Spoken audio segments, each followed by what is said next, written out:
Assalamualaikum, halo ini trip canyoneering kedua aku. Lokasinya sama, di air terjun Kota Malaka, Aceh Besar. Tapi kali ini aku perginya nggak sendirian, aku bareng kakak aku dan satu teman aku. Kalian bisa menjangkau lokasi ini dengan sepeda motor, tapi pastiin rem sepeda motor kalian aman ya. Untuk ke lokasi air terjunnya, kalian harus parkir dulu sepeda motornya di base camp. Setelah itu, kalian bisa menuruni anak tangga ini untuk menuju air terjun. Lokasinya tuh bener-bener di tengah hutan. Tapi tenang weh, walaupun kita berada di tengah hutan, treknya tuh aman banget karena udah disemen, udah dicor, kita tinggal menapaki aja anak tangga itu. Ya, pegel dikit nggak ngaruh lah ya. Canyoneering kedua ini aku ikut open trip dari Pandu Outdoor weh. Aku lagi jalan ke atas, atas air terjunnya untuk turun ke bawah dengan tali. Kalau ditanya, kau nggak takut Tan? Ya enggak lah. Kalau aku takut nggak mungkin aku kedua kalinya ikut. Bahkan kalau ada di lokasi yang berbeda, di air terjun yang lebih tinggi, aku masih mau.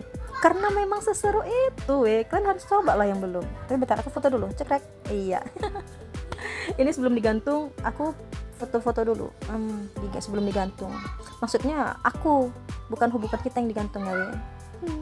Di trip ini aku hampir aja gagal backflip. Sekali lagi hampir gagal backflip. Itu kayak susah. Padahal yang pertama tuh sumpah gampang kali aku backflip. Tapi kali ini susah tapi tetap bisa. Udahlah weh, itu segitu aja videonya. Makasih ya udah nonton. Ini jedak-jeduknya.